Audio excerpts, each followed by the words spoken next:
Bonjour à tous et bienvenue en direct sur Public Sénat pour cette édition spéciale. Nous allons suivre les contributions des trois grandes associations d'élus au grand débat national. L'Association des maires de France, l'Assemblée des départements de France et Régions de France, réunis sous la bannière Territoires Unis, qui vont faire leurs propositions communes dans quelques instants. Vous entendrez les discours de François Baroin, Dominique Bussereau et Hervé Morin, les trois présidents d'associations. Une conférence de presse qui a lieu au siège de l'Association des maires de France et qui débutera dans quelques minutes. Et pour la suivre et l'analyser, nous avons le plaisir d'avoir quatre invités sur ce plateau. Deux sénateurs. Mathieu Darnaud, bonjour. Bonjour. Vous êtes sénateur Les Républicains de l'Ardèche. Merci d'être avec nous. Merci. Et Emmanuel Capu, bonjour. Bonjour. Sénateur Les Indépendants de Maine-et-Loire. Et puis deux experts des collectivités territoriales. Stéphane Vernet, bonjour. Vous êtes le rédacteur en chef du bureau parisien de Ouest France. Et puis Gérard-François Dumont, bonjour. Géographe, spécialiste des collectivités territoriales et auteur de ce livre « Les territoires français, diagnostic et gouvernance », c'est chez Armand Collin. Merci à tous les quatre d'être avec nous. Alors Stéphane, d'abord un petit mot avec vous sur Territoires Unis. C'est vrai que c'est cette bannière commune, c'est peut-être peu connu encore du grand public, alliance inédite des trois grandes associations d'élus. Est-ce que vous pouvez nous dire comment est née cette union ? Elle est née dans la colère, en fait. Ça s'est passé au mois de... Je crois que c'était au mois de novembre ou fin octobre, début novembre. Septembre, fin septembre à Marseille. À l'automne, à Marseille, au moment du congrès annuel de Régions de France. Et il y a eu un appel commun qui a été lancé par les présents et la volonté d'unir en fait les trois grandes associations d'élus qu'on retrouve ce matin et que vous avez citées, l'Association des maires de France, l'Association des départements de France et Régions de France. Ce qui est inédit dans cette démarche, c'est que ce sont les trois plus grosses associations d'élus qui existent dans ce pays, qui avaient tendance à travailler chacune un peu dans leur silo, c'est-à-dire que chacun considérait qu'il fallait défendre, porter une voix sur des problèmes qui étaient assez spécifiques et n'avaient pas trop l'habitude de collaborer entre elles. C'est-à-dire que les problèmes des maires sont les problèmes des maires, les problèmes des présidents de conseils départementaux et des départements sont ceux des départements, et les régions ont d'autres problématiques, d'autres compétences, et ils avaient une façon pas une habitude de collaborer, ce qui est assez inédit, alors que en réalité, ce sont trois associations qui sont présidées par trois élus de la droite et du centre, qui ont tous été ministres, qui ont eu l'habitude de travailler ensemble par le passé, mais la coalition n'était pas évidente. Et ce qui s'est cristallisé à Marseille, en fait, c'est une colère de l'ensemble des élus par rapport au gouvernement, par rapport à l'exécutif. Et ce qui est fort dans Territoires Unis, et je terminerai avec ça, c'est que aujourd'hui, les trois parlent d'une seule voix, mais dans une approche qui est totalement transpartisane, c'est-à-dire que quelle que soit l'étiquette des membres, quelle que soit l'étiquette politique de ces maires, de ces présidents de conseils départementaux et ces présidents de conseils régionaux, ils ont réussi à parler d'une seule voix sur les problématiques communes, ce qu'on avait en réalité jamais vu jusqu'à maintenant. Gérard-François Dumont, Stéphane Vernet l'a beaucoup dit, c'est vrai que c'est une alliance inédite de trois associations d'élus qui avaient plutôt l'habitude d'être chacun dans leur précaré, de ne pas faire alliance, de défendre chacun leur territoire. En fait, c'est la réussite du président Macron d'être parvenu à unir les élus dans une association commune. Et dans cette association, il y a l'idée aussi d'éviter que le gouvernement essaie de diviser pour régner. C'est-à-dire créer des avantages pour les départements au détriment des communes ou pour les régions au détriment des départements. Et donc ceci a poussé effectivement ces élus dans un contexte de recentralisation, parce qu'il faut toujours rappeler l'importance du contexte de recentralisation, tout un ensemble de décisions qui ont été prises par l'État qui montrent qu'il considère qu'aujourd'hui la décentralisation n'a plus vraiment de sens. Je prends deux exemples. Le premier exemple, quand le président Macron reçoit les départements, il dit qu'ils sont de simples opérateurs de l'État. C'est tout à fait étonnant. Et récemment, j'ai vu le vice-président de Régions de France où de hauts fonctionnaires lui expliquaient que les régions étaient des auxiliaires de l'État. Donc vous voyez, rien que ces mots montrent bien qu'on n'a pas une volonté de maintenir une logique de subsidiarité, comme on dit, donc une logique de décentralisation. Et puis nous avons eu de multiples décisions qui étaient prises sans aucune concertation, que ce soit la nationalisation de la taxe d'habitation, la nationalisation de la formation professionnelle, le fait que l'État ne prenne pas en charge tous les coûts supplémentaires liés aux mineurs étrangers non accompagnés qui engendrent des coûts très importants pour les départements. Donc tous ces éléments sont explicatifs de cette union. Alors la grande question, c'est est-ce que cette union va être capable de faire des propositions pour une nouvelle décentralisation et de maintenir son unité? On va le voir, mais avant ça, Mathieu Darnaud, j'imagine que vous saluez le fait que ces 3 grandes associations d'élus se soient unies pour peser face au gouvernement. Oui, je crois que c'est une démarche qui est même, je le dis aujourd'hui, salutaire. Je fais mien les propos qui viennent d'être tenus à l'instant. Je crois qu'aujourd'hui, on a une volonté recentralisatrice qui a été clairement exprimée dans les discours comme dans les faits par le gouvernement d'Édouard Philippe et par la volonté d'Emmanuel Macron. Moi, je veux juste repréciser quand même que le 17 juillet 2017, quand Emmanuel Macron lance ici, au Sénat, la conférence nationale des territoires, il pose un diagnostic qui est un diagnostic relativement intéressant, qui peut être partagé et compris par les élus des territoires. Et puis, malheureusement, on s'aperçoit que du travail de cette conférence nationale des territoires, il n'est pas sorti grand-chose. Et en réalité, au-delà de quelques dossiers, je pense notamment sur le numérique, dont on voit la complexité à aboutir aujourd'hui, comme sur d'autres sujets, et notamment celui très important de la réforme fiscale, je crois malheureusement, devant cette atonie, les 3 grandes associations ont décidé de dire ça suffit, maintenant il faut qu'on parle de concert, d'une seule voix sur certains sujets, pour qu'on ne tombe pas effectivement dans une opposition des uns contre les autres qui n'aurait comme seule finalité de renforcer ce centralisme qui est en train d'être clairement revisité. Donc je crois qu'on a besoin vraiment d'avoir une lisibilité du discours des 3 associations pour qu'elle soit comprise par l'ensemble des élus des territoires. Et je crois que ça, c'est quelque chose d'important et d'essentiel. Et ça donne d'autant plus de sens aux propositions qui seront formulées aujourd'hui qu'elles seront nées justement d'une réflexion qui concerne pleinement et qui permettra des articulations entre les 3 grandes strates, communes, départements, régions. Emmanuel Capus, c'est vrai que cette association Territoire Unis, elle est née pour dénoncer cette volonté recentralisatrice. C'est ce qu'exprimait à l'instant Mathieu Darnaud. C'est un mot que vous emploieriez, il y a une volonté recentralisatrice de la part du gouvernement ? Moi, paradoxalement, je pense que cette association, elle n'est pas nécessairement à la suite des actes de cette présidence, mais plutôt de façon plus ancienne. Elle est victime d'un ras-le-bol qui est plus ancien. Et le ras-le-bol, il naît, à mon avis, avec le matraquage fiscal et surtout la perte des dotations qui date du quinquennat d'avant. C'est-à-dire l'impression d'être totalement privé de son autonomie financière. Et ça vient d'avant. On a tous vécu 3-4 ans de baisse des dotations chaque année. Et du coup, derrière, effectivement, arrivent quelques maladresses, mais qui sont finalement des éléments déclencheurs, un peu comme la crise des Gilets jaunes en fait, quelques éléments déclencheurs qui font qu'effectivement se fédèrent et les élus locaux se sentent pas compris. Mais à la base, à mon avis, c'est plutôt la baisse des dotations des années précédentes qui fait qu'il y a une exaspération, une impression d'incompréhension qui fait qu'effectivement des élus locaux qui ont l'habitude de travailler ensemble, qui sont très proches idéologiquement, se réunissent et puis qui sont sur le terrain, qui travaillent tous les jours ensemble. Je veux dire, le maire est souvent conseiller départemental, on travaille tous les jours main dans la main sur le terrain. Parce que Mathieu Darnaud, c'est vrai qu'Emmanuel Capus parle du quinquennat d'avant, mais c'est même le quinquennat d'avant-avant. C'est sous Nicolas Sarkozy qu'a commencé le gel des dotations. C'est même François Baroin d'ailleurs. Mais clairement, ça, on le sait que c'est un fait qui est irritant, qui exaspère les élus, parce qu'on a le sentiment finalement qu'on est dans l'incapacité chronique à mettre en place le programme pour lequel on a été élu, parce qu'on a des manques de moyens.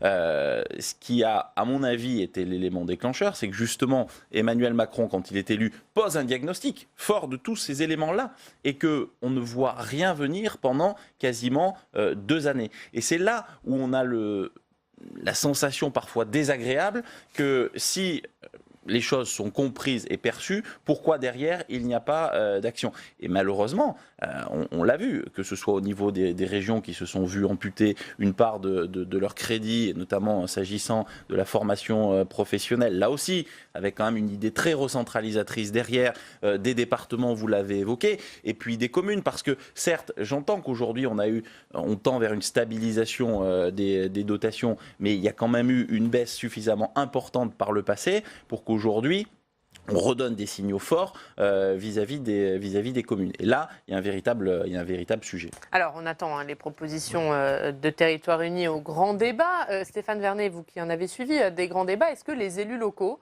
ont joué le jeu de ce grand débat sur le terrain? Oui, manifestement. Alors peut-être il faut rappeler qu'il y a eu 16 000 cahiers de doléances qui ont été ouverts dans plus de 10 000 communes, sur 35 000 communes en France. Donc rien que ce chiffre est assez considérable. Donc là, on peut considérer que les maires ont joué le jeu. Il y a eu plus de 10 000 réunions publiques qui ont été organisées à travers la France. C'est quand même c'est considérable.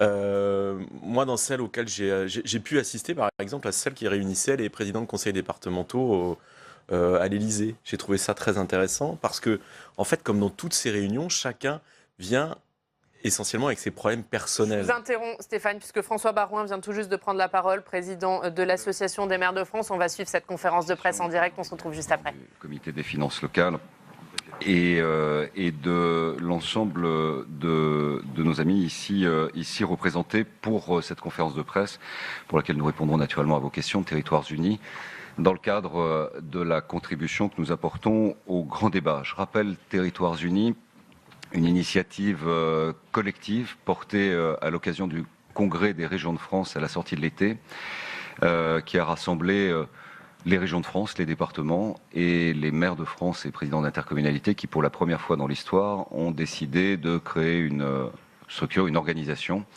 afin de dénoncer un mouvement que nous observons depuis plusieurs mois et en réalité plusieurs années, d'une recentralisation massive et accélérée qui est à l'opposé de l'intérêt général que nous portons.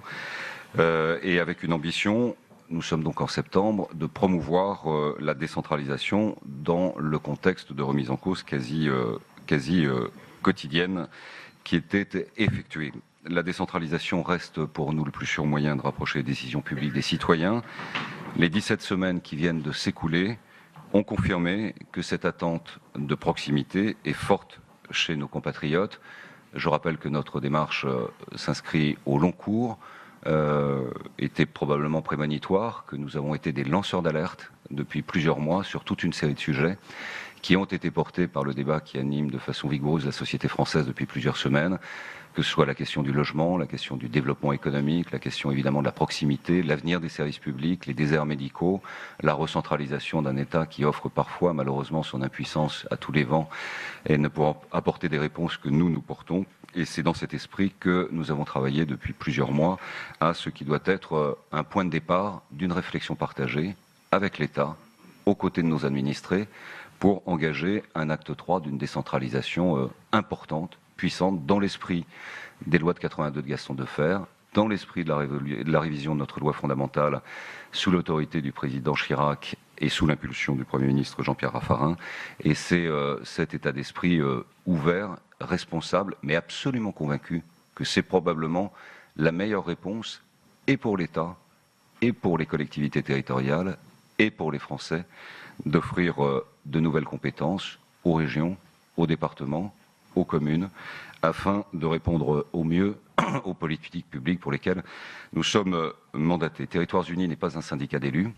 Je rappelle d'ailleurs qu'on n'est pas un corps intermédiaire. Nous sommes les représentants de la nation, issus du suffrage universel, et que nous nous félicitons que le président de la République, à l'amorce du grand débat, ait souhaité s'appuyer sur les maires, sur les élus de proximité, pour favoriser l'expression des Français à travers cette volonté de l'État d'offrir des remontées de préoccupations que certains ont appelées de doléances, d'autres de revendications, en tout cas d'une expression publique. Les maires, et je l'avais moi-même dit au président Macron début janvier, sont par nature, en tout temps, tout lieu, toutes circonstances, à la disposition de leurs administrés pour favoriser leur expression. C'est dans cet esprit que nous avons joué ce rôle de facilitateur, et c'est dans le même esprit, naturellement, que nous nous félicitons que ce rôle ait permis, je le crois, d'avancer de manière utile sur des pistes de réflexion qu'il appartiendra au chef de l'État d'offrir les réponses les plus adaptées. Nous sommes convaincus des progrès que la décentralisation a permis et de la nécessité de la faire évoluer. Nous n'accepterons pas que son principe soit remis en cause, parce que ce serait contraire aux aspirations de nos concitoyens à plus de liberté. Cette expression, depuis plusieurs semaines, en est un témoignage supplémentaire. Une aspiration à plus de proximité, à plus d'adaptation des politiques publiques aux spécificités de chaque territoire. La France a besoin d'une organisation intermédiaire entre le sommet de l'État et la gestion quotidienne des services aux citoyens, et ce sont les collectivités territoriales et leurs élus qui sont en capacité de répondre à ce besoin. Les liens tissés sur tous les territoires sont précieux pour la cohésion nationale. Dans la crise sociale que vit notre pays depuis novembre dernier, là encore, je le dis, les maires ont joué leur rôle de rempart, d'écoute, d'attention. Je veux dire également que nous avons toujours été aux côtés de l'État, très tôt dans le mouvement, pour lui rappeler notre soutien plein et entier pour la restauration de l'ordre républicain. Nous avions communiqué très tôt, et c'est donc un sens d'un esprit élevé de la responsabilité de l'intérêt général et un sens de l'État et donc un sens de la France qui nous a animés tout au long de cette volonté souhaitée par l'État de restaurer le dialogue avec les citoyens. Territoires Unis a naturellement, nous l'avions annoncé, décidé d'apporter sa contribution à ce débat. C'est ce que nous faisons devant vous. Nous n'avons pas attendu les circonstances particulières pour nous exprimer. Nous continuerons d'ailleurs à le faire en tant que de besoin, si nécessaire, sur tous les sujets portés par le gouvernement au fur et à mesure des semaines qui se déroulent, si nous avons des désaccords ou si nous considérons qu'il faut aller plus loin. Nous sommes désireux d'un dialogue permanent avec le gouvernement. Nous ne sommes pas dans une posture de repli ou d'opposition, dans une volonté de faire évoluer la décentralisation pour améliorer ses services rendus. Nous présentons aujourd'hui 5 objectifs essentiels à nos yeux pour que puisse se tourner une nouvelle page de la décentralisation. Il ne s'agit donc pas d'un catalogue de mesures auxquelles il faudrait répondre par oui ou par non. Nous posons les bases de ce que constitue notre conception de la décentralisation. Et c'est sur ces bases que nous souhaitons engager la discussion avec le président de la République, naturellement avec le gouvernement, et évidemment, puisqu'il y aura des textes de nature constitutionnelle, organique et législative, plus probablement un travail réglementaire avec les membres de la représentation nationale, mais naturellement avec les élus et les citoyens. C'est donc une porte ouverte à un débat dans un calendrier qui doit se dérouler tout au long de l'année, probablement avec des propositions de nature financière avant l'été, pour inscrire notre action dans la durée. Nous voulons d'abord réformer en profondeur les principes qui organisent les relations entre l'État et les collectivités. Le renforcement de la subsidiarité, le pouvoir réglementaire local, le droit à la différenciation, une conférence nationale de la décentralisation dans la Constitution. Nous voulons ensuite, c'est le deuxième axe, le deuxième grand principe, assurer réellement l'autonomie financière et fiscale des collectivités. Pour cela, il faudra une modification de la Constitution pour consolider le socle de ressources propres dont les collectivités peuvent être assurées de disposer, une loi d'orientation pluriannuelle des finances locales qui serait déclinée chaque année dans une loi de finances spécifique aux collectivités. Il y a un budget pour l'État, il y a un budget pour la sécurité sociale, pour les comptes publics, pour les comptes sociaux. Il doit y avoir un budget qui organise à livre ouvert devant l'opinion publique, au sein du Parlement, les relations financières et qui rappelle un principe simple: qui décide paye et qui paye décide. Si nous décidons de politique publique, eh bien nous sommes des acteurs du financement. Si l'État décide, c'est lui qui paye. S'il y a un copartage, un cofinancement, eh bien dans ce cas-là, nous sommes associés à la décision en amont, mais nous ne sommes pas des prestataires de services pour boucler les fins de mois d'un État qui assume la responsabilité de 80% de la dette publique au niveau national. Troisième grand principe, nous voulons mettre la commune au cœur de la démocratie locale. C'est un point très important, c'est très révélateur et singulier d'ailleurs d'observer qu'à juste titre, une fois encore, le président de la République a souhaité s'appuyer sur les maires pour restaurer le dialogue. Eh bien, il faut aller dans l'esprit de ce qui a été évoqué dans ce grand débat et aller plus loin, inscrire dans la Constitution la clause de compétence générale de la commune, de telle sorte que les débats passés autour de l'avenir de la commune, sa place dans l'organisation territoriale, n'ait plus lieu. Je rappelle que la commune, c'est l'appellation issue de la Révolution française, qui est une fille, au fond, de l'aspiration à la liberté, qui rassemblait les faubourgs, les lieux-dits, les paroisses, et qui, dans cet esprit, est aussi le coin de la rue de chaque Français, quelle que soit la taille de la commune, qui doit être protégée. L'inscription dans notre loi fondamentale de la clause de compétence générale, en retrouvant le chemin, naturellement, d'une intercommunalité choisie, voulue, partagée, et qui ne dépossède pas les communes de leur capacité d'initiative. Quatrième axe, nous voulons renforcer le rôle des collectivités dans les politiques publiques, assurant la cohésion sociale et territoriale de la nation, en donnant aux départements le pilotage de toutes les politiques sociales et de solidarité, et aux régions la responsabilité de la cohésion de tous les territoires, dans toutes ces déclinaisons, développement économique, enseignement supérieur, financement des pôles d'excellence, de clusters, naturellement la mobilité. Cette organisation-là est assez simple. Descartes y retrouvera ses enfants.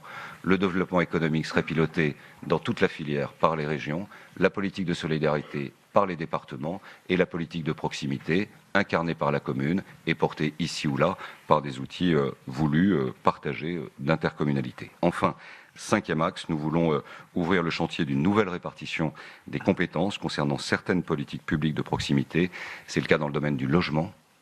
Le logement est un grand sujet qui est devant nous, un sujet très préoccupant pour lequel nous prenons date pour les mois et les années qui viennent, dans le domaine du sport, dans le domaine de la culture, mais aussi dans le domaine de l'insertion, de l'emploi et de la formation. 5 objectifs qui tracent un cap, nous y reviendrons naturellement dans les questions que vous nous poserez. Plus de liberté, plus de responsabilité pour les collectivités, chaque fois que la proximité est une condition de la réussite, et c'est le cas dans beaucoup de politiques publiques actuellement portées par l'État. Un cadre institutionnel profondément rénové pour que le périmètre d'action respectif entre l'État et les collectivités soit clair.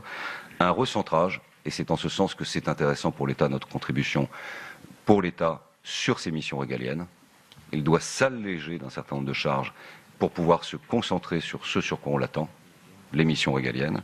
Et nous disons clairement que l'État doit être fortement présent dans les territoires pour assumer ses missions, notamment à l'échelon départemental, qui a été trop affaibli par les réorganisations liées aux différents textes de l'année 2015. Voilà quelques éléments de réflexion en introduction. Je laisse le soin à Dominique Buchereau, Hervé Morin et l'ensemble de nos amis pour compléter et puis enrichir naturellement ces réflexions, et nous serons ensuite disponibles pour répondre à vos questions. Ce sera difficile d'enrichir parce que tu as été déjà très précis sur nos propositions. Je rappelle le cadre, c'est le grand débat. Nous sommes un peu avant le 15 mars, donc nous sommes dans le timing proposé par le gouvernement pour le grand débat.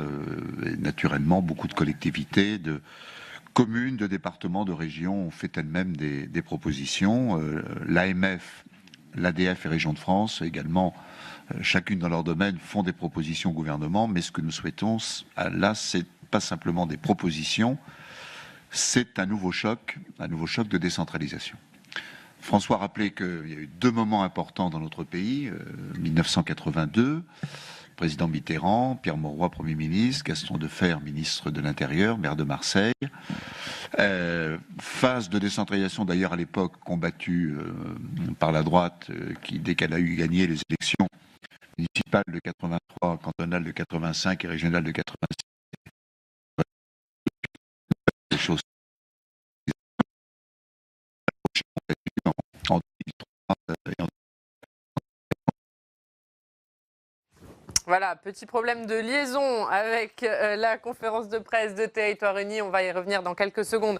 Quand la liaison sera rétablie, on va parler avec nos 4 invités de ce qu'il s'est déjà dit, puisque François Baroin a annoncé les 5 grands principes, les 5 objectifs base de leur conception de la décentralisation, a-t-il dit. Mathieu Darnaud, est-ce que déjà ces 5 objectifs, ça correspond à ce que vous attendiez de ces propositions de Territoire Uni ? Ça fait plus que correspondre à ce qu'on attend, parce que je vous invite à relire le rapport que nous avons rendu avec la commission des lois au mois de novembre dernier, où vous retrouvez absolument toutes les propositions. Avec notamment des propositions pour revitaliser la commune. D'être énoncées par François Baroin. Le principe qui décide paye, qui me paraît aujourd'hui être essentiel. L'inscription dans la Constitution de la clause de compétence générale, parce que ça sacralise nécessairement la commune comme échelon de base de la démocratie locale, mais plus encore comme une collectivité spécifique en ce sens qu'elle est la collectivité de proximité pour l'ensemble de nos concitoyens.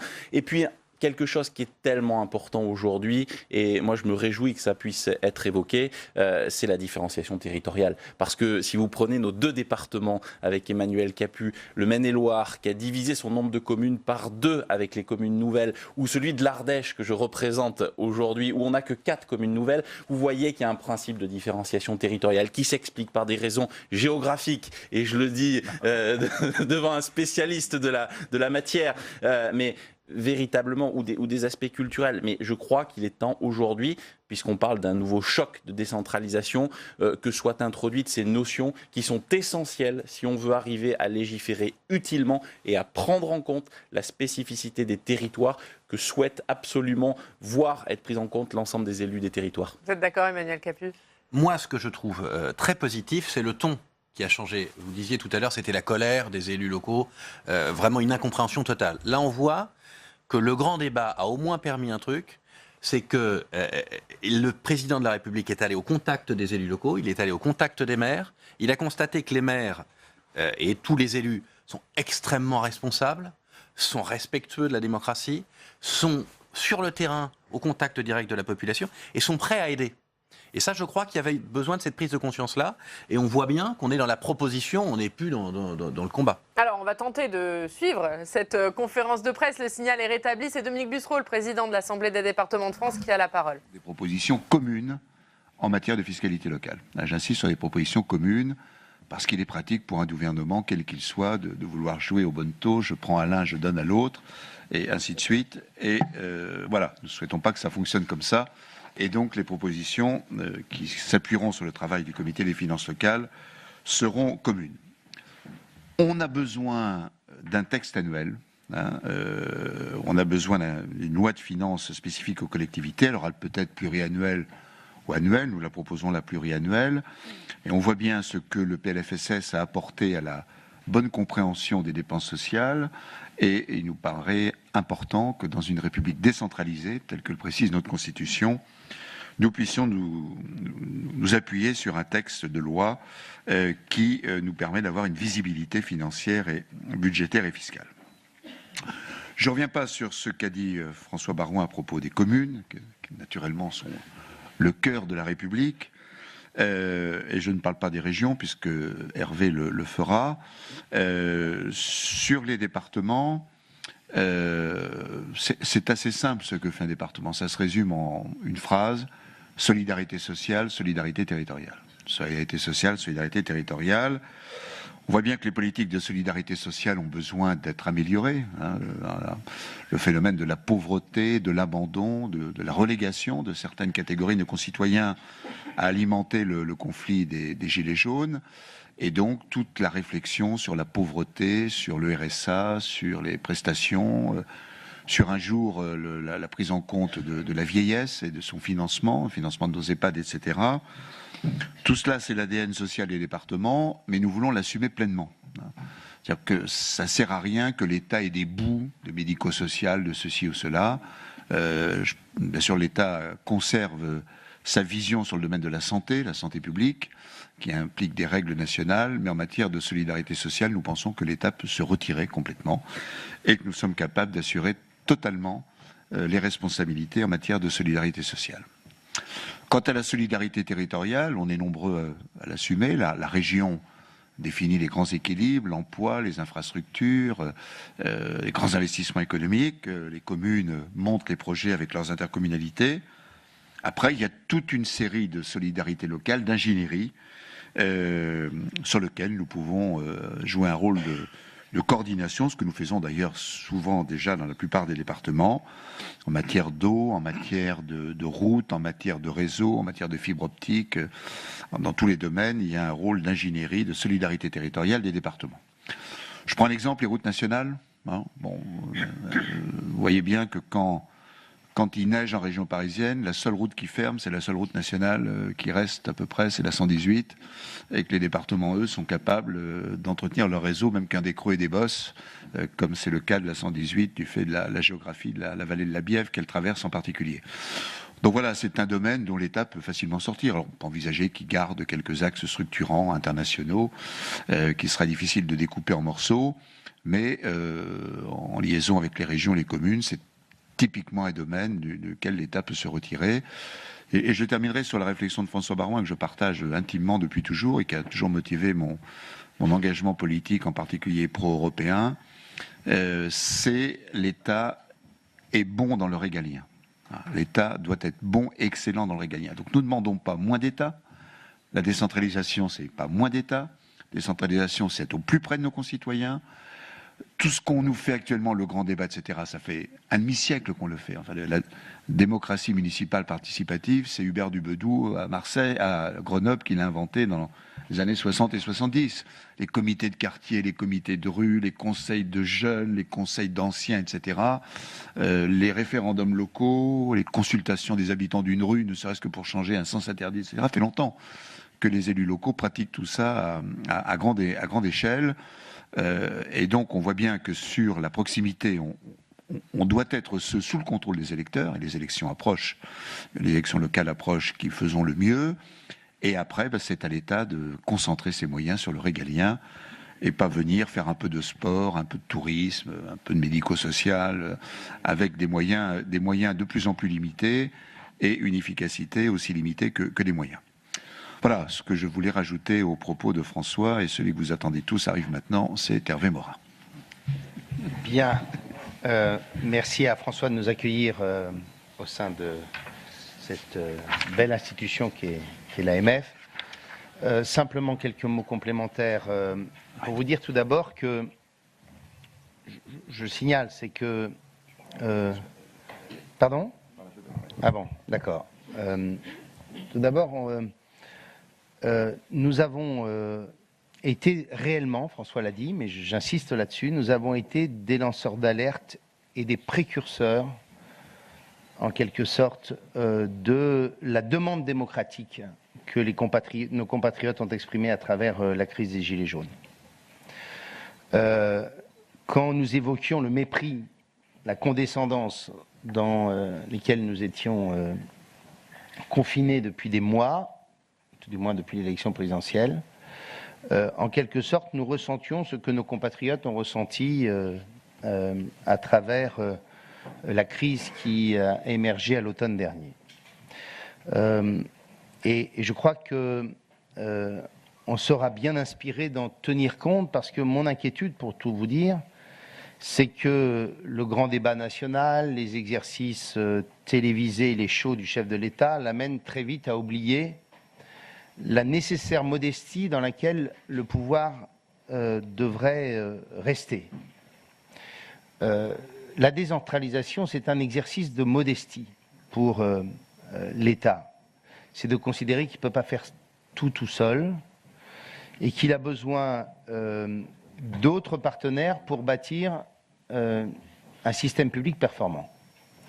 Et il y a, à travers notre volonté d'un nouvel élan de décentralisation, l'appel à la modestie de l'État. L'État doit être là où on l'attend, comme l'a dit Dominique, et doit confier dans une relation de confiance, et c'est à travers ce document l'appel à la confiance.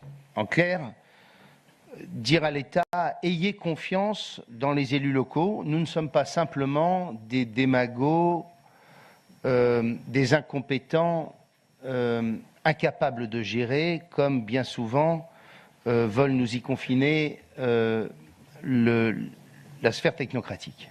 Nous sommes en capacité de gérer des dossiers, nous sommes en capacité d'avoir le courage nécessaire de traiter toute une série de sujets. Et donc, il y a à la fois un appel à la modestie du pouvoir qui déclare chaque jour de grandes politiques dont nos compatriotes tardent à découvrir les effets, et il y a un appel aussi à établir une relation de confiance entre l'État et les élus locaux. À partir de là, je voudrais simplement dire que pour moi, ce document, c'est un exercice, c'est un triple exercice. C'est un exercice de démocratie, c'est un exercice d'efficacité et c'est un exercice d'économie aussi que d'appeler un nouvel élan de décentralisation. Démocratie et liberté, tout le monde l'a dit tout à l'heure, donc je m'y arrête simplement 2 secondes. On a besoin de rapprochement du pouvoir et des citoyens, on a besoin de contrôle de l'électeur sur le pouvoir, on a besoin de co-construction, de participation, et il n'y a pas une collectivité qui ne gère pas ses politiques en les construisant avec les acteurs auxquels elles sont destinées. Quand un maire bâtit une école, il le fait avec les parents d'élèves, il le fait avec les enseignants. Quand un président de département bâtit un collège, il se livre au même exercice. Et quand une région bâtit un lycée, il se livre au même exercice. Et quand moi, construis ma politique agricole, j'ai 6 mois de travaux, 260 responsables professionnels pour aboutir à un projet agricole et à une refonte du plan de développement rural. Et donc, il y a d'abord, dans notre appel à la décentralisation, le besoin d'inscrire un certain nombre de libertés qui sont trop souvent oubliées. Il y a par ailleurs un exercice d'efficacité. J'insiste beaucoup là-dessus. Ça a été dit par Dominique et François, mais, pardon, l'efficacité, c'est la capacité d'adapter. L'efficacité, c'est la capacité d'innover. L'efficacité, c'est la capacité d'expérimenter. Cet exercice-là impose d'intégrer la différenciation dans les compétences, impose d'intégrer la différenciation dans les organisations, impose de permettre d'éclairer le débat public à travers des expérimentations qui sont portées par des collectivités, impose aussi de bâtir un modèle dans lequel, parce qu'on est dans une relation de confiance, l'État confie aux collectivités un certain nombre de compétences pour aborder une autre approche. Je prends un exemple simple. Quand nous demandons à un certain nombre de régions de prendre en main la politique de l'emploi, de faire en sorte que nous puissions avoir la totalité de la question de la formation professionnelle, ça correspond à une problématique sur laquelle butent tous les pouvoirs depuis 20 ans ou 30 ans, qui est celle du retour à l'emploi d'un certain nombre de nos compatriotes qui sont très éloignés du marché du travail, de faire en sorte qu'on puisse avoir le pilotage d'un certain nombre de structures qui ne sont pilotées au bout du compte par personne, parce que, pardon, Pôle emploi n'est piloté par personne. Et c'est de faire en sorte que nous soyons en mesure de bâtir des systèmes où on puisse expérimenter et innover par bassin d'emploi dans des démarches qui sont radicalement nouvelles. Et c'est parce que nous serons en capacité de pouvoir porter de telles expérimentations qu'on sera capable ensuite, éventuellement, de les généraliser sur le territoire national. J'ajoute par ailleurs que face à l'impuissance dans laquelle nous sommes depuis des mois et dans l'immobilisme dans lequel nous sommes depuis des mois, il y a probablement, à travers la décentralisation, la capacité de faire en sorte que la fin du quinquennat soit un quinquennat utile. Je vous fais observer que si vous prenez les mesures annoncées chaque semaine, c'est le renoncement sur à peu près tout. Il n'y a plus un sujet sur lequel on ose avancer. Hier, c'était la loi sur la mobilité où les mesures les plus compliquées ont été abandonnées. Il y a quelques semaines, c'est la fusion des rectorats sur lesquels on a décidé de renoncer. Et pour prendre un sujet des collectivités, même si ça faisait débat entre nous, je vous rappelle que les grands discours d'il y a 3 mois sur le recours au droit privé pour les collectivités territoriales dans l'embauche de leurs collaborateurs, tout ça a été complètement abandonné dans le texte que présente le gouvernement. Et donc, si on veut que la fin de ce quinquennat soit utile, il faut faire en sorte qu'il puisse y avoir cette respiration et cette capacité de transformation que les collectivités sont en capacité de porter. Troisième élément, et j'en ai terminé, c'est aussi un exercice d'économie. Et nous disons dans ce document qu'il faut en finir avec l'idée que notre pays peut se payer le luxe de la décentralisation et de la déconcentration. Ce que nous disons, c'est qu'il faut faire le choix. Soit c'est l'État, et c'est l'État, avec des services déconcentrés qui ont encore les compétences pour pouvoir le faire, ce qui n'est pas toujours le cas, soit lorsque la nation décide de confier aux territoires, ce sont les territoires, c'est pleinement et totalement les territoires. Et qu'on ne peut pas continuer à dupliquer des services qui exercent pour les uns des compétences tellement réduites qu'ils apparaissent bien souvent pour les territoires comme surtout des empêcheurs, et des territoires qui ont aujourd'hui l'essentiel des compétences et des budgets, mais qui sont en permanence confrontés à des dialogues infinis pour porter des politiques. Et quand Dominique évoque le champ du médico-social et de la solidarité, c'est probablement le champ dans lequel on a le plus d'impuissance compte tenu de l'entrecroisement des compétences. Et donc nous disons pour nous, régions, allons jusqu'au bout de la décentralisation, ne restons pas au milieu du gué et portons très clairement une analyse simple à partir du principe de subsidiarité. Qui doit faire quoi et comment le fait-on? À partir du moment où on détermine un échelon pour le faire, on le fait dans un climat de confiance, en confiant totalement cette compétence à l'échelon déterminé. J'en finis enfin pour indiquer que pour les régions, la question n'est pas tellement le transfert massif de compétences, mais plutôt un toilettage des compétences sur lesquelles nous sommes. C'est la question de la formation professionnelle que j'ai évoquée, c'est quelques pans sur les questions de l'économie, notamment les pôles de compétitivité, ce sont des réflexions sur les politiques de l'emploi, mais des champs sur lesquels nous sommes déjà très largement partie prenante.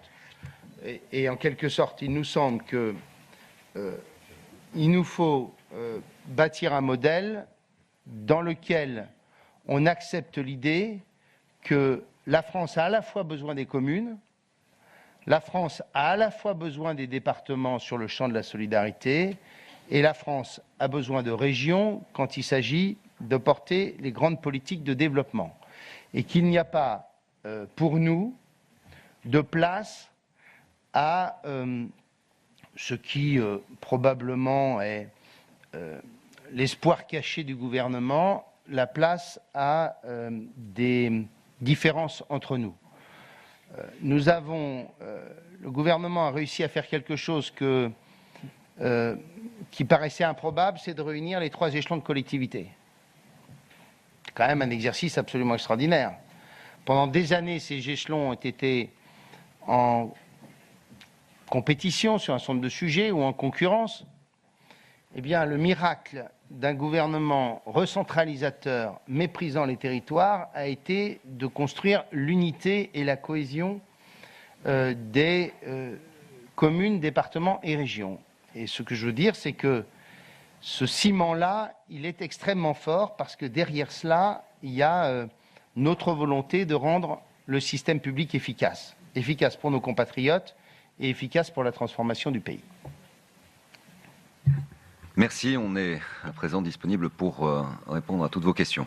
André Léniel, André Viala sont également à nos côtés pour pouvoir éclairer vos réflexions. Qui souhaite poser la première question? Monsieur. Bonjour, oui, voilà. Bruno Dive, Sud-Ouest. Dive. Il serait question, selon certaines informations, que Emmanuel Macron songerait à rétablir ou à instaurer, puisqu'il n'a jamais été vraiment instauré, l'idée du conseiller territorial. Donc vous avez tous les 3 été ministre de Nicolas Sarkozy. Je suppose donc que vous êtes enthousiasmé par cette idée.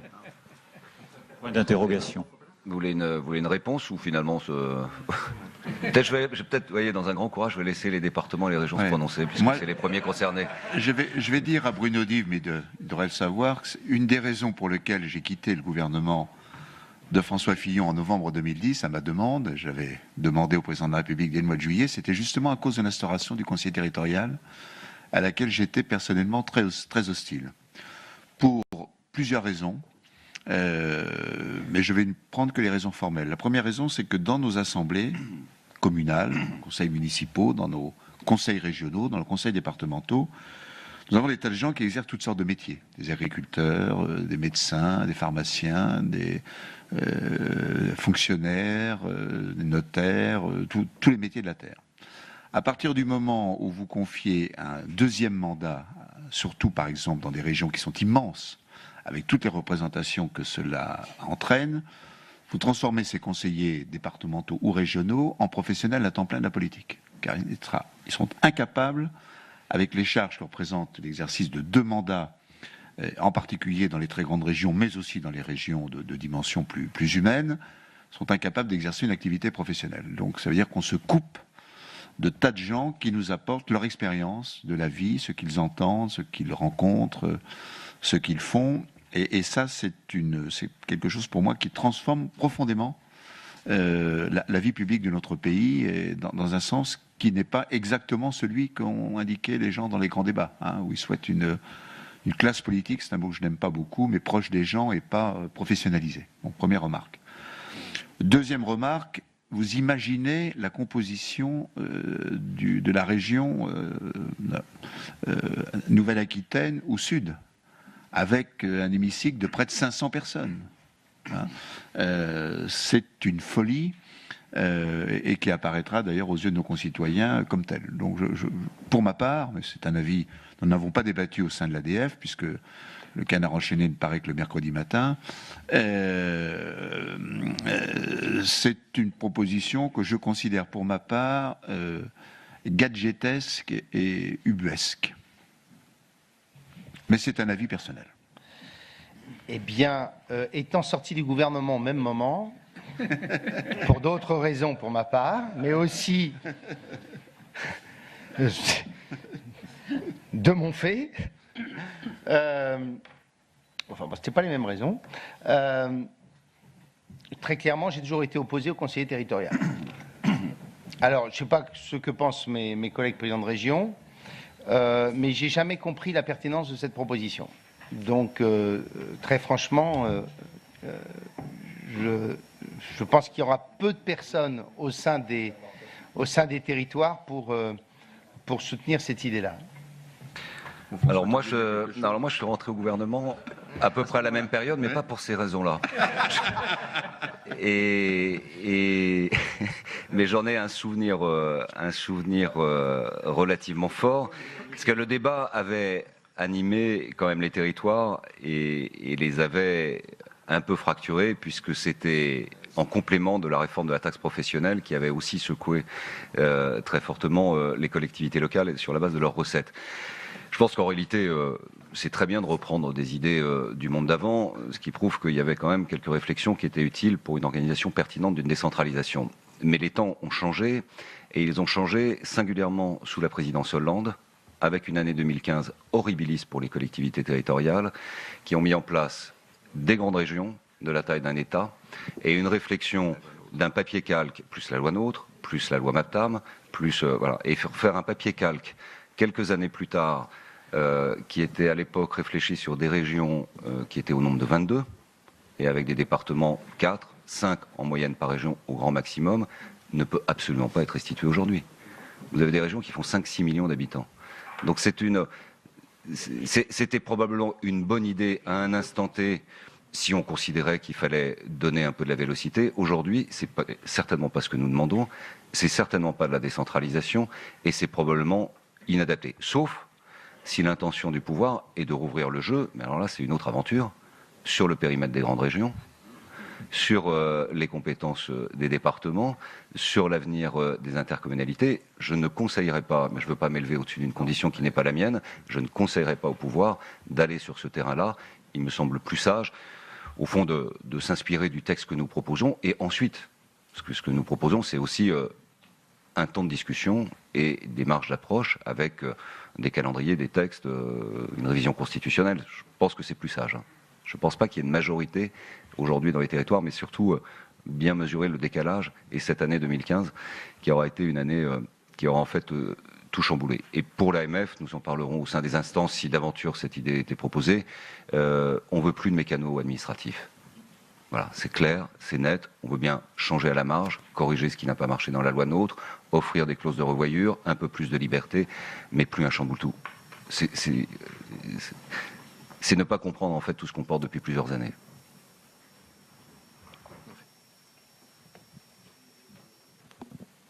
Bonjour, Lucie Romano, journaliste pour AEF. J'ai une question sur la nouvelle répartition des compétences et notamment sur le logement. Vous l'avez évoqué brièvement et je voulais en savoir plus. Alors, sur le logement, il y a un très grand sujet. Il faut vraiment que vous regardiez les chiffres, la mesure APL que nous avons dénoncée très vite. On nous a d'ailleurs accusés, très vite aussi, de faire de la politique et d'être contre le gouvernement par posture parce qu'on appartenait à l'ancien monde et qu'on avait perdu les élections. Toutes ces interprétations-là, elles doivent être mises de côté sur les positions que nous prenons, qui sont une analyse sur une réalité de terrain. La mesure APL est en train de chambouler totalement le monde des offices publics de l'habitat, avec des conséquences économiques importantes, peut-être sociales pour ces offices, mais surtout de production de logements sociaux. Il y a un effondrement aujourd'hui. On est passé de 150 000 à 50 000 en production. Ça entraîne la promotion privée. Et derrière, c'est une vraie réalité. En réalité, l'APL est une mesure de rendement budgétaire, pas une politique de logement. C'est une mesure d'ajustement de somme. Vous déplacez 1 euro, vous récupérez 350 millions. Vous déplacez 5 euros, vous récupérez 1,5 milliard. C'est très bien de dire qu'on est vertueux sur le plan des finances publiques, mais on ne mesure pas les conséquences derrière. Les conséquences, elles sont devant nous. Et moi, je le dis, j'ai participé en tant que président de l'AMF à une conférence de presse il y a une quinzaine de jours avec tout le mouvement du logement social. Nous tirons la sonnette d'alarme. De même que nous l'avons fait sur l'APL, nous l'avons fait sur les emplois aidés, nous l'avons fait sur la contractualisation. Le pouvoir serait bien inspiré de nous écouter sur ce qui est en train de se passer sur le terrain. Il y a de la production globalement et de la réhabilitation dans les quartiers jusqu'à la fin 2020. Après, c'est l'inconnu, c'est le brouillard, c'est en train de s'épaissir. Donc cette question du logement, elle doit être appréhendée globalement à l'aune de ce qui a été mis en place et techniquement à l'aune de ce que nous pensons pouvoir mieux piloter. Ensuite, la répartition, ça fera l'objet des discussions. Est-ce que c'est l'intercommunalité? Est-ce que c'est la commune? Est-ce que c'est un partenariat avec les départements? La plupart du temps, les départements ont des offices publics de l'habitat qui ont des logements plus importants en nombre. Donc, dans les négociations pour les conseils de gouvernance, dont le calendrier est prévu pour fin 2020, les départements auront un rôle à jouer. Ça fait partie des discussions. On ne dit pas ce matin, aujourd'hui, c'est les communes qui récupèrent toute la politique de logement, ou c'est les intercos, ou c'est les départements. En tout cas, on dit que l'État, aujourd'hui, n'est plus en situation, de manière pertinente, de répondre aux zones tendues actuelles et est en train, par sa politique fiscale, de créer des zones tendues qui n'existent pas. Et ça nous préoccupe réellement.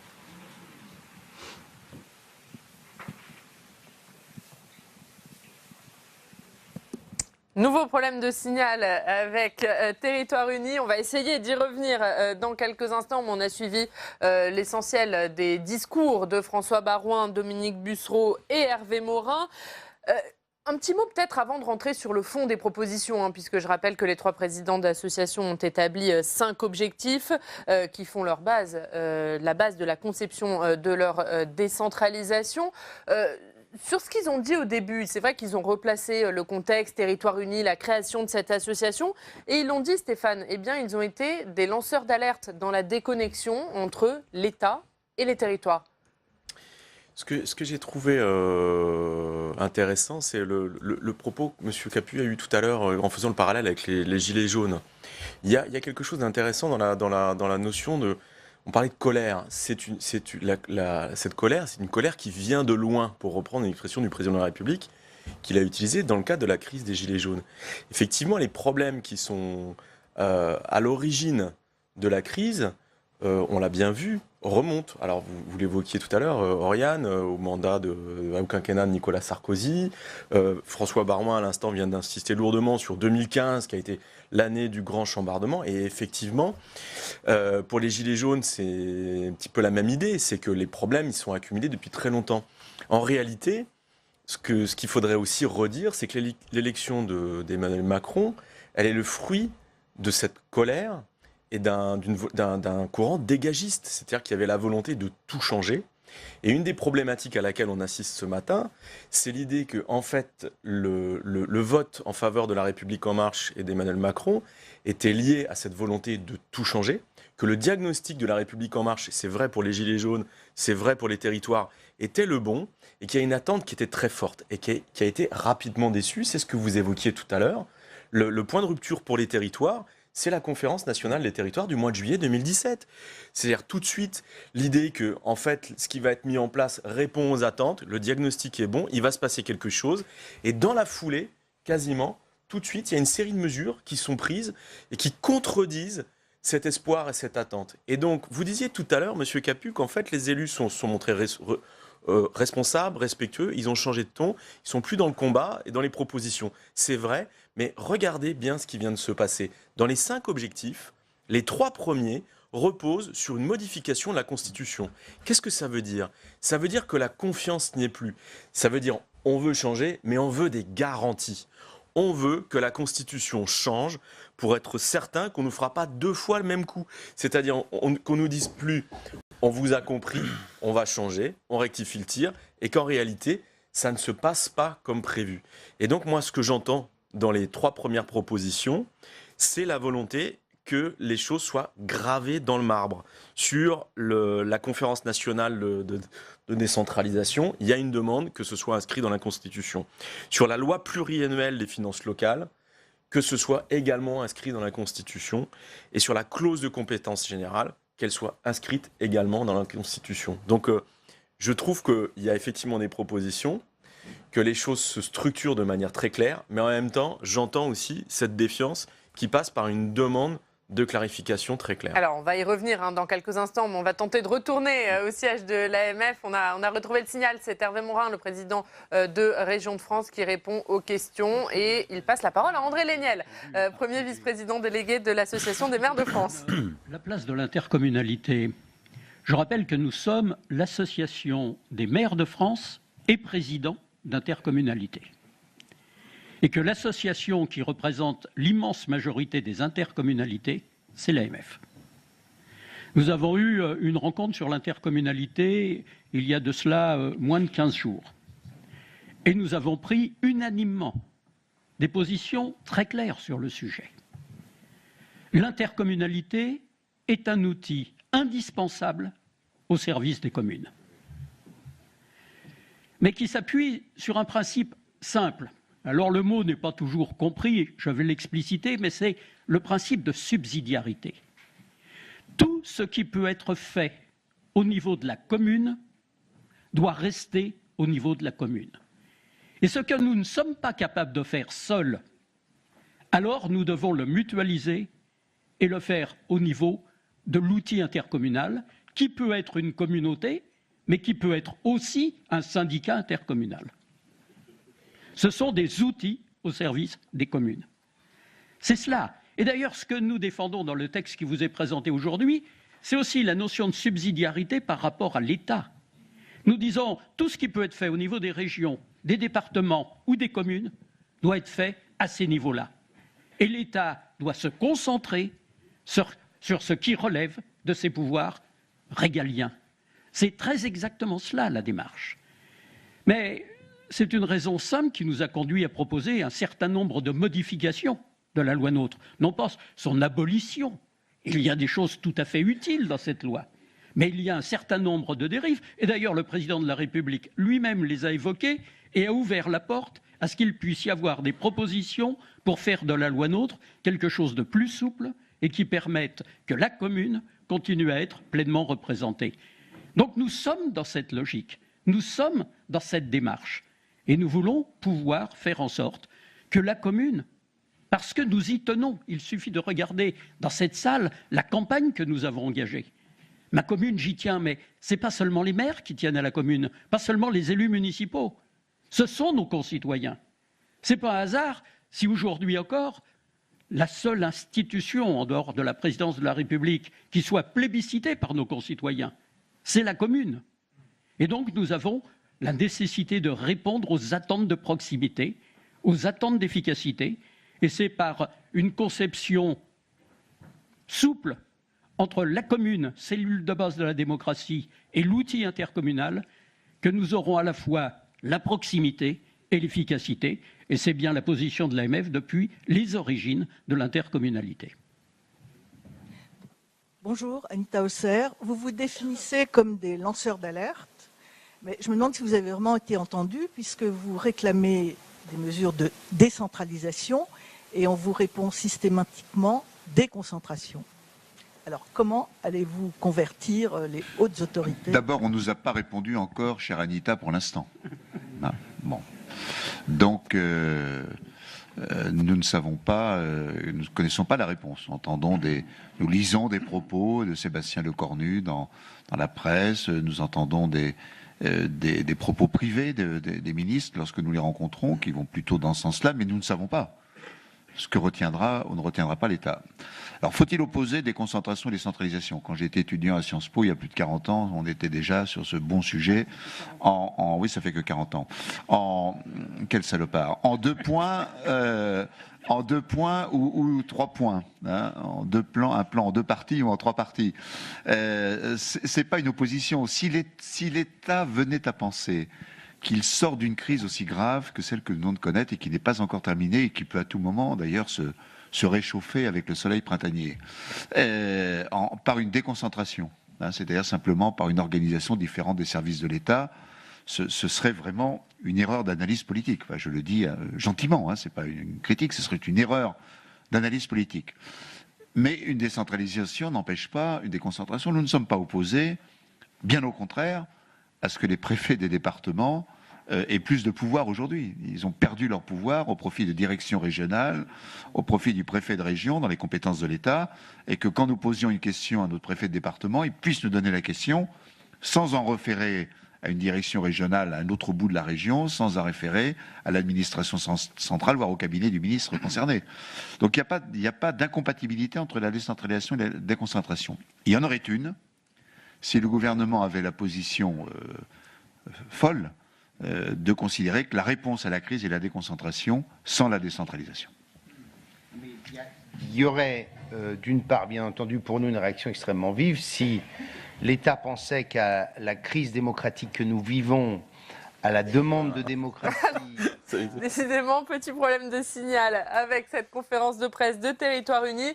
On va revenir en plateau avec nos 4 invités. Gérard-François Dumont, on parlait il y a quelques instants avec Stéphane Vernet de ce qu'il ressort de cette conférence de presse. Et Stéphane disait, on voit que désormais il y a un manque de confiance entre l'État et les élus locaux. C'est aussi ce que vous retenez ? Le manque de confiance, il est ancien, puisque en fait l'État a pris toutes ces dernières années des décisions sans jamais se concerter avec les élus locaux. Et en plus, il y a des termes de contradiction entre la parole et les actes. Prenons un exemple simple. Quand le président Macron, début juillet 2017, s'adresse aux parlementaires dans le cadre de la réunion du Congrès, il utilise le terme de pacte girondin. Je peux même vous dire qu'à cette époque-là, plusieurs pays européens m'ont téléphoné en me disant « ça y est, la France va plus être jacobine, elle va enfin mettre en place un pacte girondin ». Et puis quelques jours après, on est le 17 juillet, on voit qu'au contraire, on a une recentralisation qui continue. Donc ce qui est, dans cette conférence de presse, ce qui me paraît important, c'est qu'en fait, c'est une remise en cause du principe même de toutes les lois qui ont été votées ces dernières années, sous la droite comme sous la gauche. Parce que si on étudie toutes ces lois de 2010, 2014, 2015, 2016, 2017, ça n'a pas manqué, la profusion de lois. Si l'on essaie de réfléchir qu'est-ce qui les justifie, c'est un seul principe. Big is beautiful, tout ce qui est grand est magnifique. C'est la seule justification de toutes ces lois. Or, manifestement, là, les élus disent « mais il faut de la subsidiarité ». C'est-à-dire qu'en fait, pour l'efficacité, il faut laisser prendre les décisions à l'échelon où ça peut être le plus efficace et où la citoyenneté peut s'exprimer le mieux. Donc c'est une totale, pour moi, remise en cause du principe, et ça suppose effectivement un travail pour les parlementaires absolument considérable, puisque si on remplace le principe « big is beautiful » par le principe « subsidiarité », ce sont en fait toutes nos lois territoriales de ces dernières années qui doivent être balayées, repensées et révisées. Ça ne veut pas dire que tout doit être supprimé. Par contre, ça suppose d'évaluer leur efficacité réelle et une vraie évaluation. Par ce qui a été fait récemment, vous savez, il y a quelques semaines, il y a eu un colloque sur l'évaluation du résultat des lois territoriales, mais on n'a fait parler que des gens qui étaient des rédacteurs de ces lois territoriales. Donc évidemment, ils étaient contents par définition Vous du résultat. donnerez votre avis sur cette évaluation. Mathieu Darnaud, vous allez aussi loin que Gérard-François Dumont. C'est une remise en cause totale de ce qui a été fait ces dernières années? Oui, alors je mets juste un bémol, c'est qu'aujourd'hui, en réalité, on n'a pas complètement fini de mesurer l'impact de ces différents textes. Je suis d'accord avec le constat, et je vais même plus loin, je pense qu'aujourd'hui, ça ne peut plus fonctionner, tout simplement. Et quand on dit c'est une crise qui vient de loin, oui, mais elle vient de loin parce que c'est une addition, à un moment donné, de blocages qui ont produit le résultat au-delà même, et je suis parfaitement transparent, au-delà même de la seule question des moyens. On fait des lois qui sont la traduction de la volonté des différents gouvernements qui ont pris des actes forts, des décisions fortes. Ça va être le cas encore avec la question fiscale, la loi NOTRe et l'intercommunalité, et vous l'avez dit à juste titre, sans jamais associer celles et ceux, les femmes et les hommes qui vont devoir mettre en application ces textes. Et résultat, ça ne fonctionne pas. Moi, je suis désolé.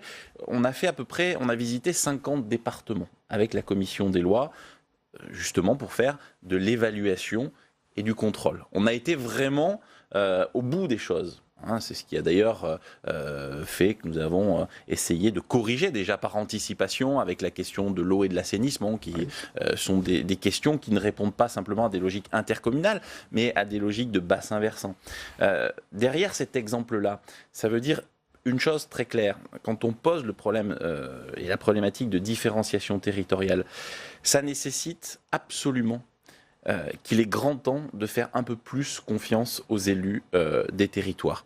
Faire confiance aux élus des territoires, ça veut dire très clairement qu'à la fin des fins, quand on fait l'intercommunalité par exemple, ce sont ces élus qui doivent décider. Et non pas toujours la main de l'État au travers, et j'ai le plus grand respect pour le travail que font les préfets. D'ailleurs, vous parlez du lancement de la Conférence nationale des territoires. Moi, je vois d'un très bon œil ce qu'on appelle les préfets simplificateurs. Ça a été évoqué par les 3 présidents des associations, qui permettra justement pour tous les élus d'avoir un interlocuteur de l'État qui soit non seulement en capacité de leur apporter les réponses à leurs questions, mais plus encore de pouvoir permettre que l'adaptation de la loi se fasse en fonction des problématiques locales qui varient selon les territoires. Ça, c'est particulièrement important. Il faut arrêter de donner le sentiment aux élus que tout est décidé à Paris et que, bien ou mal, il leur revient l'ardente nécessité ou l'ardente obligation de mettre en application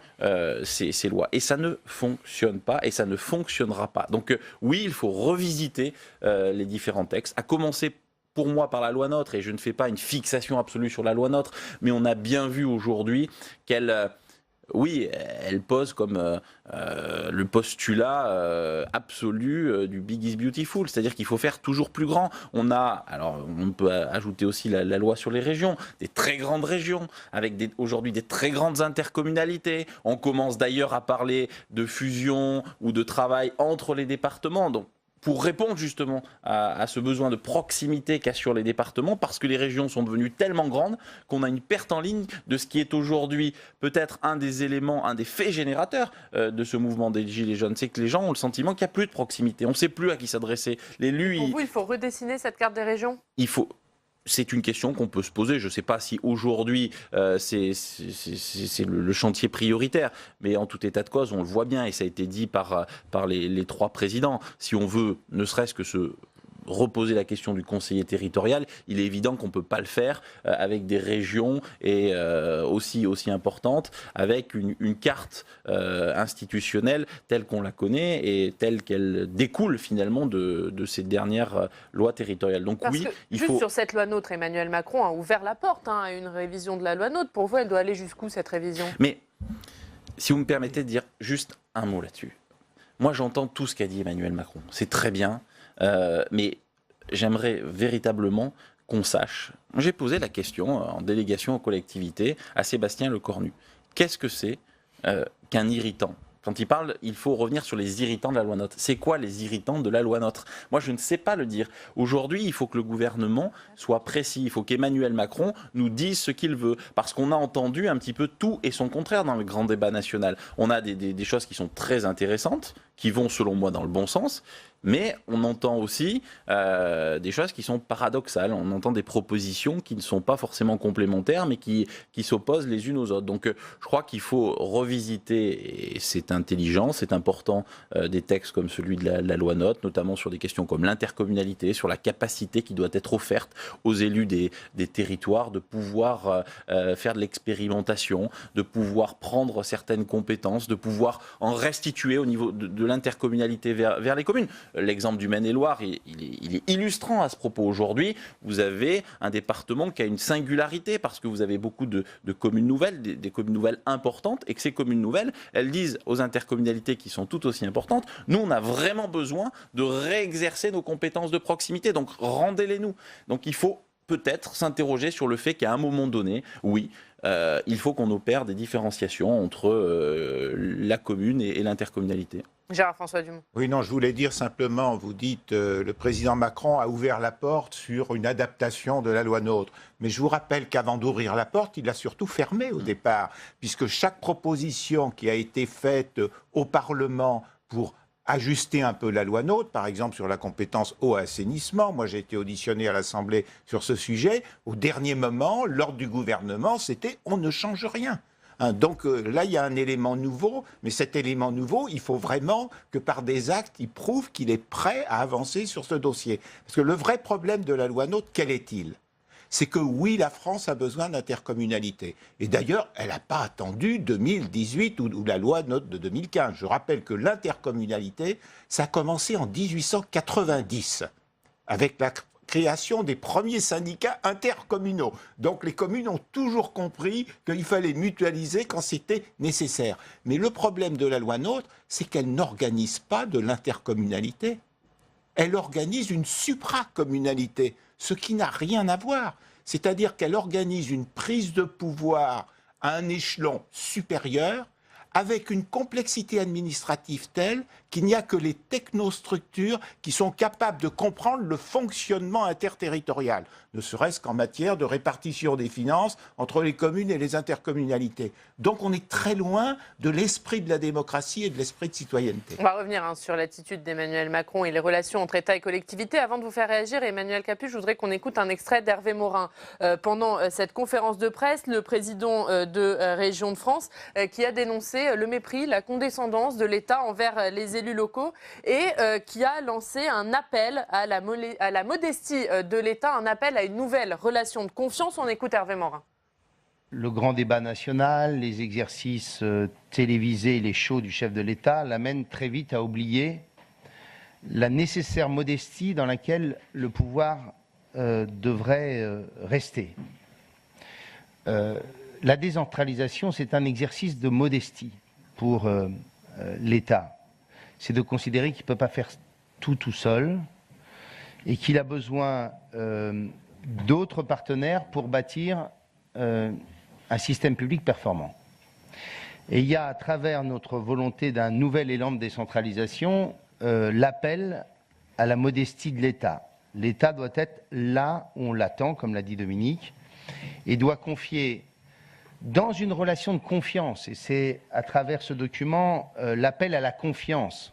En clair, dire à l'État, ayez confiance dans les élus locaux, nous ne sommes pas simplement des démagos, des incompétents, incapables de gérer, comme bien souvent veulent nous y confiner la sphère technocratique.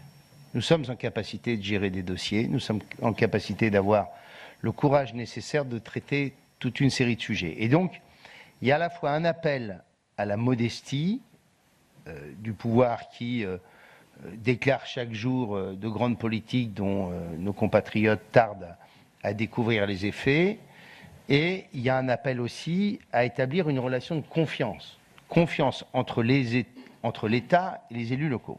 Emmanuel Capus, il a raison, Hervé Morin, il y a eu trop de mépris, trop de condescendance. L'État doit être, l'exécutif en tout cas, doit être un peu plus modeste avec les élus locaux. Je note que c'est une conférence de presse commune des 3 présidents, mais que le discours n'est pas tout à fait le même. François Baroin a énormément insisté et s'est félicité sur le fait que le président de la République soit allé au contact des maires, des élus locaux pendant le grand débat.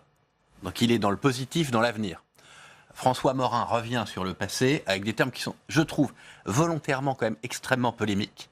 Revient un peu sur le début du quinquennat, sur éventuellement quelques maladresses que je veux bien concéder, et reparle de condescendance, reparle de modestie. Il faut quand même que les 3 là, qui sont sur la tribune, qui font un peu le show, ils ont tous été ministres. Et en plus, comme on l'a dit, en fait, ce qu'ils reprochent surtout, c'est des choses que soit Sarkozy a fait, soit Hollande a fait. Et François Baroin était tout à fait honnête. Il a parlé de l'annus horribilis 2015. Donc je pense, et objectivement, qu'il faut passer à une phase d'après. Fillon a perdu les élections. C'était celui qui était soutenu par les 3. Macron a gagné les élections. C'est vrai qu'il vient... C'était un inconnu. Il est président. Il faut travailler ensemble. Et il faut être objectif. Ceux qui le reprochent, tout ce qu'ils proposent, ils étaient en capacité de le faire il y a quelques années. Tout. C'est des choses qui sont anciennes. Ensuite, objectivement, on en a parlé tout à l'heure, les dotations de l'État, elles baissaient systématiquement et automatiquement dans le quinquennat précédent. Ce qui a été mis en place objectivement, c'est une absence de baisse systématique, un maintien même dans l'état dans lequel les finances publiques de l'État sont, un maintien des dotations publiques aux collectivités locales, avec en plus la responsabilisation, c'est-à-dire des contrats avec les grandes collectivités, si vous maîtrisez l'augmentation de vos dépenses, pas si vous les baissez. Si vous maîtrisez l'augmentation de vos dépenses, on maintient les subventions, les dotations. Donc c'est quand même un vrai changement. Et d'ailleurs, c'est pas ce qui est reproché. On le voit bien sur les dotations. La vérité, si vous me permettez de continuer. Il y a une vraie inquiétude, on le voit dans les propositions. La vraie inquiétude, et celle-ci, elle est vraie, c'est l'autonomie financière des collectivités. C'est l'inquiétude sur la baisse, ou plutôt la suppression de la taxe d'habitation. Parce que quand on discute avec les maires, avec les élus, vous disent « Ok, c'est maintenu à l'euro près. Mais demain, qu'est-ce qui va se passer ?» Et la réponse, d'ailleurs, elle est là. On nous la propose. On veut une loi pour graver dans le marbre le fait qu'on ne va pas demain nous baisser. Mais objectivement, si on nous demande un plan pluriannuel, c'est bien qu'on reconnaît qu'aujourd'hui, ce n'est pas baissé. Mais pour demain, pour l'avenir, on veut que ça soit gravé dans le marbre. C'est ça la vérité. Mathieu Darnaud, c'est vrai que c'est une grosse inquiétude, ça, pour les élus locaux, cette autonomie financière des collectivités. Elle n'est pas assurée pour vous aujourd'hui ? En tout cas, il y a un flou colossal qui persiste. Moi, aujourd'hui, j'attends toujours les réponses pour savoir quelles seront les ressources des 3 strates qui sont aujourd'hui représentées au travers de territoires unis. Alors, le gouvernement a promis une réforme de la fiscalité locale pour répondre à ça. Le gouvernement commencerait par faire des gestes ou traduire ses paroles en actes. Je pense que cela dissiperait le type de propos tenus par Hervé Morin ce matin. On n'aurait plus besoin, les faits sont têtus.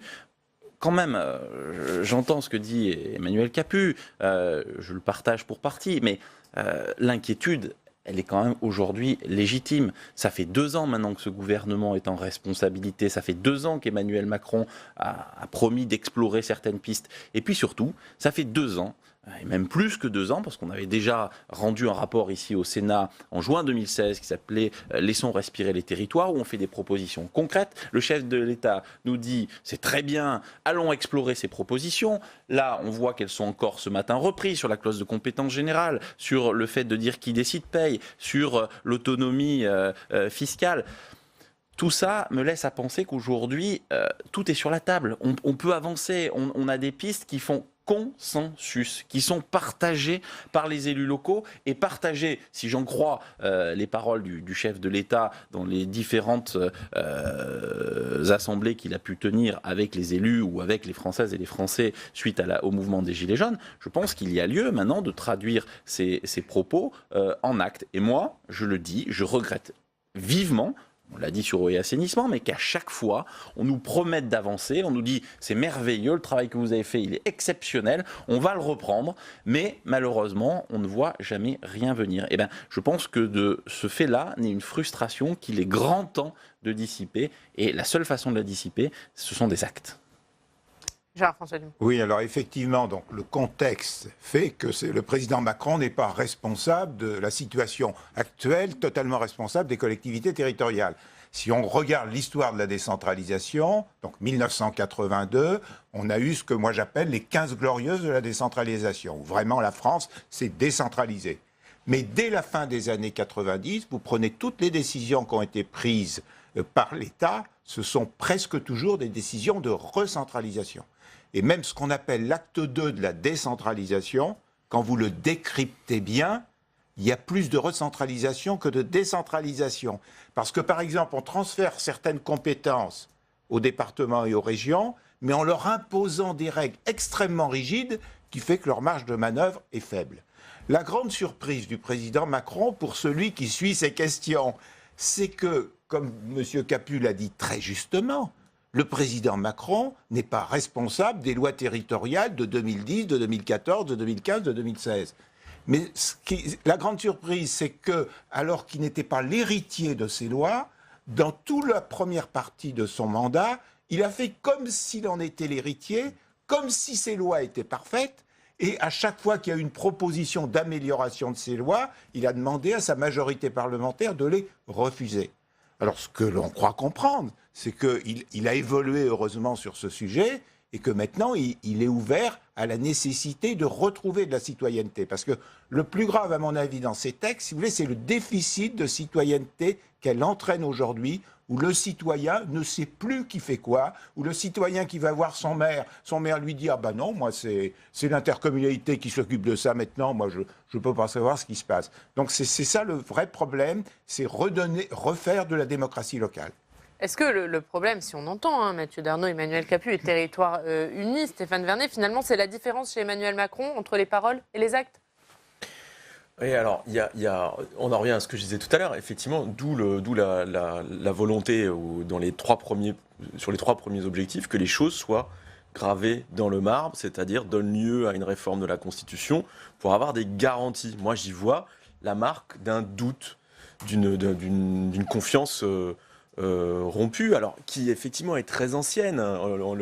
Les choses entre l'État et les collectivités sont compliquées depuis très longtemps, vous l'avez très justement dit, mais ce sentiment-là, il a été renforcé par le fait qu'il y avait une attente très forte par rapport à ce nouveau président, ce nouveau gouvernement. Il y a eu l'espoir ou l'idée que les choses allaient changer, et puis matériellement, ça ne s'est pas du tout passé tel que c'était attendu. Donc il y a une double défiance qui, à mon avis, explique une partie du discours. Juste si vous me permettez, sur l'extrait que vous avez montré d'Hervé Morin, je pense que c'est le moment le plus politique auquel on a assisté ce matin. Là, il n'était pas dans la proposition, il n'était pas dans la construction, c'était une charge purement politicienne, ce que n'ont pas fait Dominique Bussereau et François Baroin avant. Bon, ça fait partie du jeu. Ceci dit, c'est lui qui a eu il a dit, il y a eu un moment dans cette intervention qui est intéressant, c'est quand il dit l'État doit être là où on l'attend. Ça, c'est l'autre point clé de ce qui a été dit ce matin et repris par les uns et les autres. Vous parliez tout à l'heure du principe de subsidiarité. Peut-être, moi, je vais me permettre de l'expliquer de manière très, très basique, très simple pour nos téléspectateurs. En fait, que nous disent les présidents des 3 associations? Ils nous disent « laissez-nous faire ce que nous savons bien faire ». Et je trouve qu'ils ont été très clairs dans la façon de présenter les choses en disant « la commune, la cellule de base, s'occupe de tout ce qui est relation de proximité avec les concitoyens, laissez-nous faire ça, tout ce qui a trait à la proximité. On laisse au département s'occuper de tout ce qui est de l'ordre des solidarités et la mise en place et l'exercice des solidarités à l'échelle des territoires. Et les régions s'occuperont de développement économique.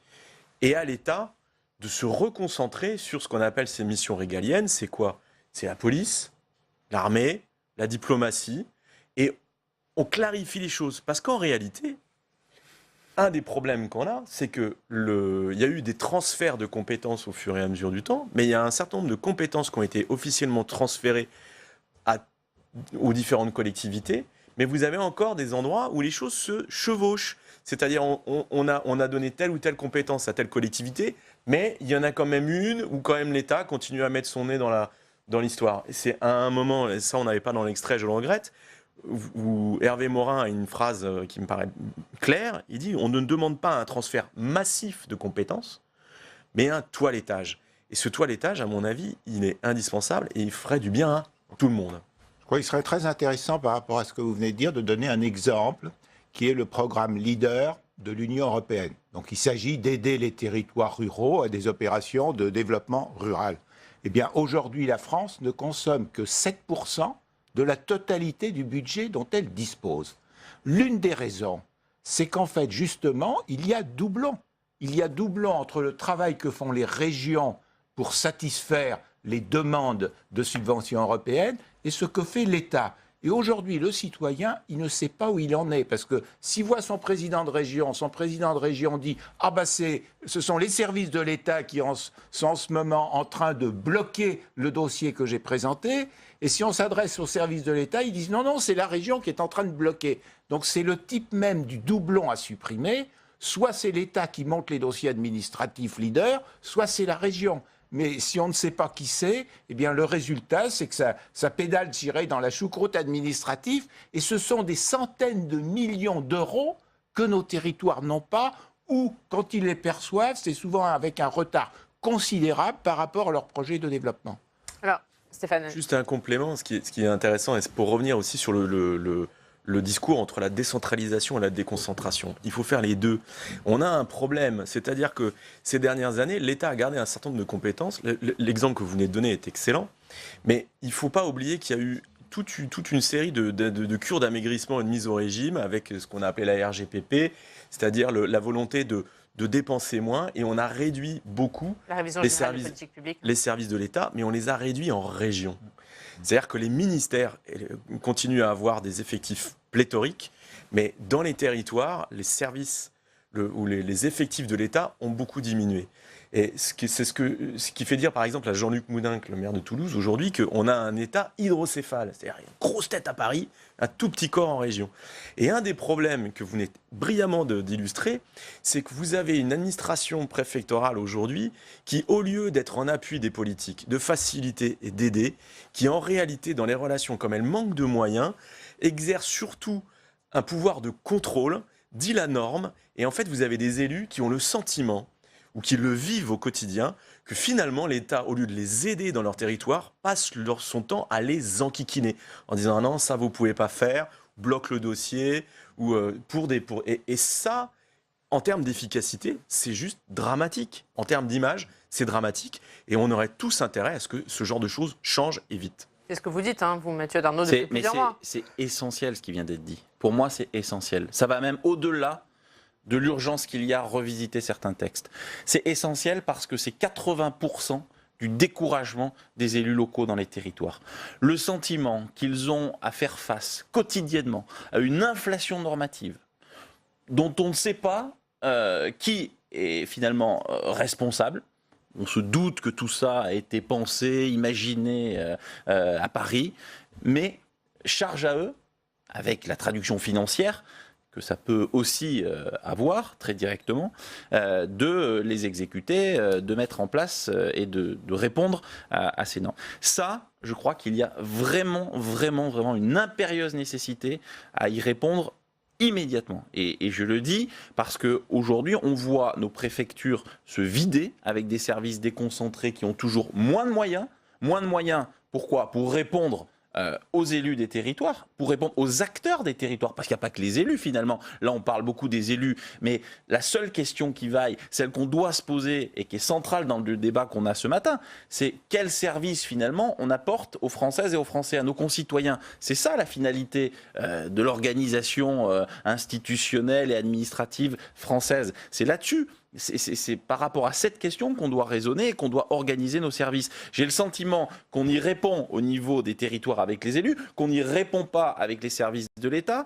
C'est exactement ce qui vient d'être dit, qui reste très centralisé, avec des moyens sur les territoires qui ne permettent pas de répondre en temps et en heure aux problématiques des acteurs, quels qu'ils soient, élus, acteurs socio-économiques, acteurs associatifs dans nos départements. Et ça, c'est dramatique. Vous pensez que ce grand débat et le ton qu'a passé Emmanuel Macron avec les élus locaux va permettre de changer les choses ?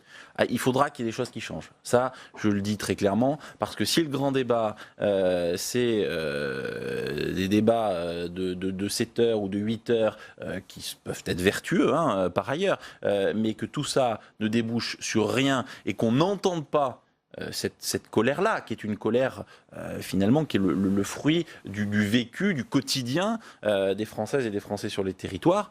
Alors oui, ce sentiment que le pouvoir n'écoute pas les territoires, malheureusement, il va s'amplifier. Et là, ça sera dramatique.